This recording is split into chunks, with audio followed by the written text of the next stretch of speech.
All right, welcome to Mayday Media, and welcome to MEGA, Make Iran Great Again.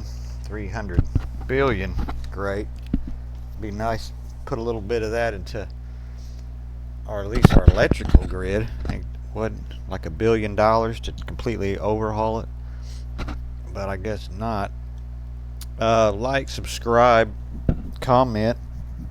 I'm not even going to say like this is embarrassing. It's just the way things are, I suppose, when you have men in the country that like will not throw these fuckers out of office, left, right, in between, just take over because these guys cannot budget or maintain or maintenance anything. They're absolute parasites to you and I and everybody around. Donald Trump's birthday wish for world peace may have come true. The United States and Iran appear to have reached an agreement which could see the Strait of Hormuz reopened and put an end to two nations' exchange of fire. U.S. announced that a peace deal with Iran is now complete, with the strait set to be reopened without tolls. While Trump has bragged about ending months of blockades on the vital waterway, questions linger about Tehran's nuclear plans and wider security in the Gulf. Dr. Katayoun Shahandeh, University of London, told Metro the agreement peace deal is ambitious at best. She says it's a temporary pause with diplomatic ambitions. Yeah, it'll last a week, if that. Extreme fragility because of the hardest questions have not been resolved. The nuclear programs, sanctions contained. Israel's role and the question of who can give credible guarantees have all effective been. I don't even know what that's. Maybe I'm just not reading right. Trump has claimed to be close to a deal with Iran so many times that nearly there has been part of the theater. Yeah, it's kind of disgusting. There are other unanswered questions about the future of the Gulf region after Israel's renewed strikes on Lebanon, with militarization and sanctions creating more instability. Dr. Whoever added, the greatest losers are ordinary Iranians. They are asked to pay the price for sanctions. Yeah. The ironic part about the deal, she says, that Washington created the very unsustainable and it's now claiming to solve. Iran, despite immense pressure, has played its hand carefully. It has survived escalation, retained leverage, and kept the nuclear question alive for another round of negotiations. Maybe a strategic success for the Iranian state, but that is not victory for the Iranian people, she said. That off of there. Here, let's get under to the meat and potatoes of it. Should be right down here. The United States is still militarily powerful, but power is not the same as influence. Influence means persuading allies, deterring adversaries, managing escalation, and producing sustainability outcomes. All of those measures, Washington has come out damaged, he said. The conflict is showing the power of the United States has limits. It just shows that they're just spending your money and nickel and diming you to death. Iran has long maintained its nuclear program as peaceful and has not publicly committed to giving up enriched uranium, which is believed to be buried under the nuclear sites that were badly damaged by the U.S. strikes last year. Okay. Now we're going to give them $300 billion after we've done all this. And have you taken a look around your cities in America yet? Fox News contributor and Washington Post columnist Mark Thiessen called Trump administration's plan to establish a $3 billion reconstruction fund for Iran a disaster on Monday during a conversation.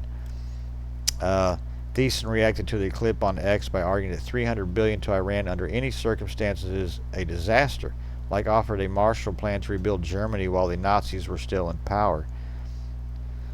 $300 billion to Iran under any is a disaster. Let's blah blah blah blah. Let's hear what they got to say here.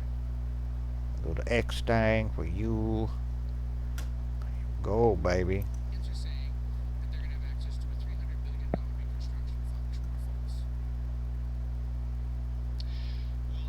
Well, oh, oh, I see.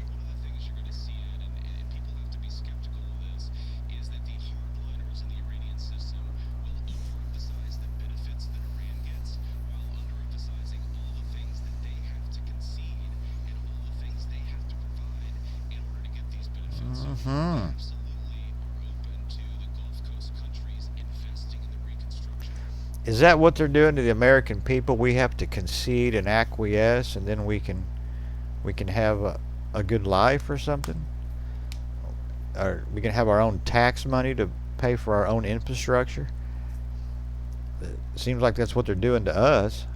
Where the fuck is our shit getting fixed at? I live in a town of like 12,000 people, and they're rebuilding the interstate cloverleaf thing. Something we don't even need. We don't even have the traffic for that shit. We don't even have the businesses. We don't have uh, the uh, the factories for anything like this. I don't even know why they're doing it. It makes absolutely no sense. I don't even think they have anything planned for 10 years out. It's the state doing it.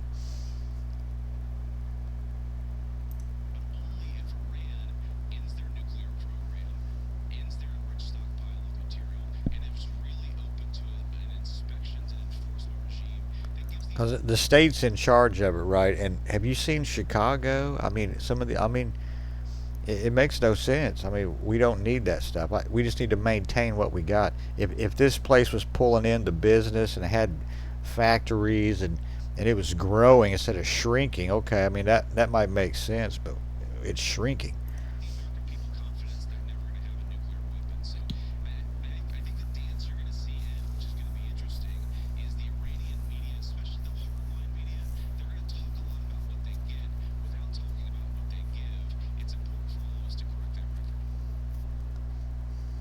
Yeah, it ain't going to be difficult to correct that record.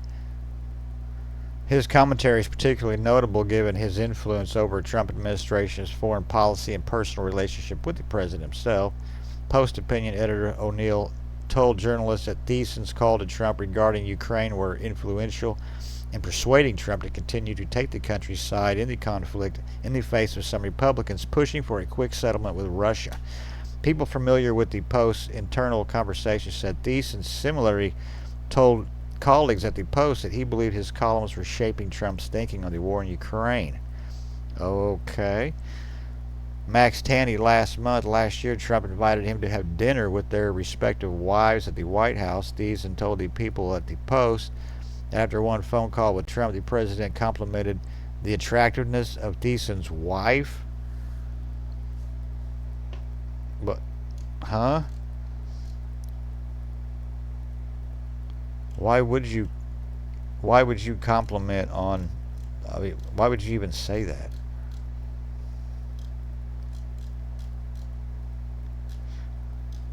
Well, he complimented on the attractiveness of my wife. Oh, okay.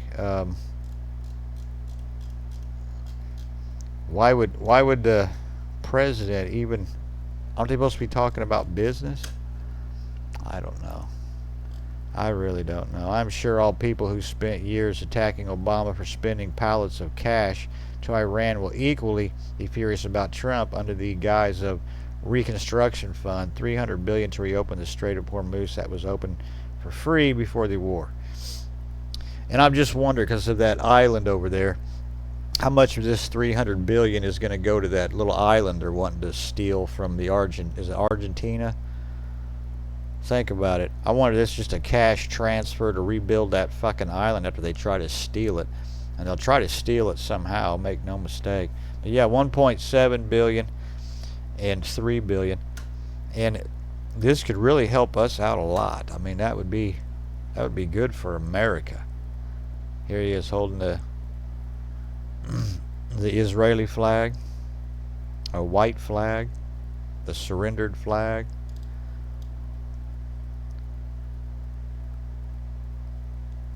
Praise be the second coming. Yeah, really. Crazy. I still believe it's a better deal than what Obama did. There's nothing you can easily say that would change my mind. Wow. Crazy times, folks. You're getting ready to be really poor, so learn to garden. Like, comment, subscribe. Thank you.